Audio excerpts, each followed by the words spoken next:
नमस्कार मिता गुल लाइव चैनल को आपण मानकु पुणी थरे अनेक अनेक स्वागत। आज मु आपण मानकु ए जो देखुचंती आपण माने सुंदर डिलीशियस रेसिपी छतु तरकारी टी आपण मानकु करिकी देखैबी। ता भी पुणी बिना पानी रे बिना मसला बटारे बिना कटारे आपण माने केमती आराम रे घरे करि परिबे एवं खूब कम समय रे घरोई सामान रे आपण माने घरे भी आराम रे करि परिबे। एठी मु किछि छतु नेछि। छतु मु 500 ग्राम रो नेछि। छतु को मु पूर्वरु भल भाबरे धोई कि ताको हळदी पानी रे आउथरे पकई देइथिली। हळदी पानी रे भल भाबे धोइला परे एबे मु ताको काटी देइछि। मु ताको चारि फाळ करी काटिछि। आपण माने चाहिले दुई फाळ करी काटी परिबे। एबे देखंतु मु दुईटी बड़ साइज रो टमाटो नेछि। ताको चारि फाळ करी काटिछि। पियाज को केमती भाबरे काटिछि आपण माने देखि पारुथेबे।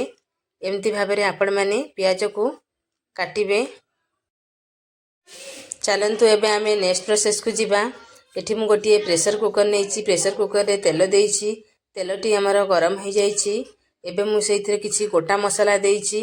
जेमति कि आपण माने देखि पारथेबे दालचीनी लवंग गोलमरीच गोटिए सुखिला लंका। तापरे मु जीरा देइछि। जीराटी फुटिला परे किछि गोटा रसुण देइछि। रसुण हमर अल्प टिके हल्का भाजी हला परे आमे सेइथरे पियाज आ टमाटो को काटी के रखितबा पियाज टमाटो को देइ दबा।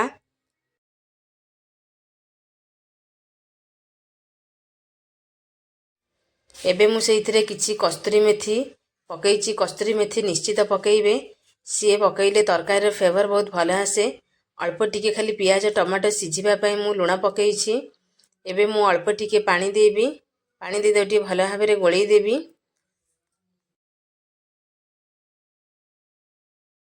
एबे मु ताकू प्रेशर कुकर रो कवर दे देबी। आपण माने देखि पारथेबे मु सीटी तार काढी देइछि।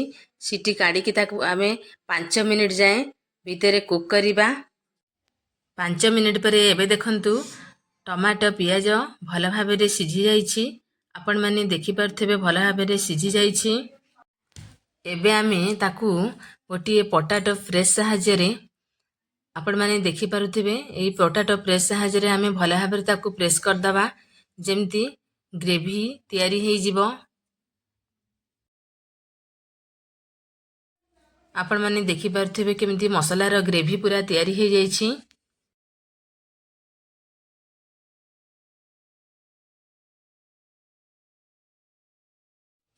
एबे आमे सेथिरे छतु को पकई दबा। कटा हेतबा छतु को पकई दबा। एबे मु सेथिरे किछि ग्रीन मटर ऐड करिछि। एबे मु किछि अदा ग्रेटेड करछि। अदा को मु ग्रेटेड करिछि। किछि कंचा लंका को छेची देइछि भल भाबरे। ताको एबे आमे ऐड करिबा। एबे आमे सेथिरे हळदी गुंड काश्मीरी चिल्ली पाउडर। जदि आपण मानकु वीडियो टी भल लागिबो प्लीज सांग मानक सहित शेयर करंतु। एबे मु चिकन मसाला धनिया पाउडर जीरा पाउडर स्वाद अनुसार लुण जेहेतु आमे लुण पकई थेले टमाटो पियाज भाजिला बेले एथिपाई आपण माने देखिकी लुण को आउथरे पकईबे। किछि गरम मसाला। जदि चैनल रे नुआ आछंती प्लीज चैनल को सब्सक्राइब करबा को जमारे भूलंतु नहीं। वीडियो को लाइक करंतु। एबे आमे ताको भल भाबरे गोळई देबा। सब तक मसला को छतु संगरे भल भाबरे गोळई देबा। भल भाबरे गोळैला परे एबे आमे ताको 5 मिनिट पर्यंत कसिबा। ध्यान देबे जमारू पानी देबे नहीं। काहे कि ना छतु अधिका पानी रिलीज करि थाए। सेति पई कभो ताको आमे कवर करी करी की कसिबा भल भाबरे।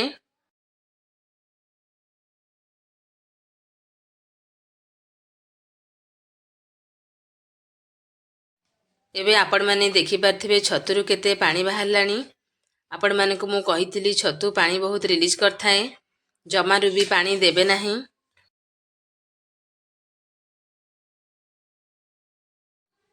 एबे देखंतु हमर 5 मिनिट हे गलानी। आमे भल भाबरे छतु को कसी देलेनी। केते भी पानी बाहरछि आपण माने देखि पारुथेबे।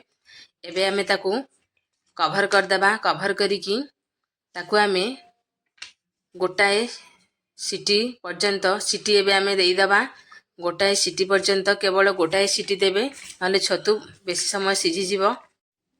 गोटाए सीटी परे एबे तरकारी रे मु आपण मानकू फाइनल लुक देखाउछि। देखंतु आपण माने तरकारी केते सुंदर कलर हेछि। छतु तरकारीटी बेसी पतला भी हेइ नाही बहलिया हेछि। आपण माने देखि पारुथेबे ए रेसिपी को घरे थरे निश्चित ट्राई करंतु।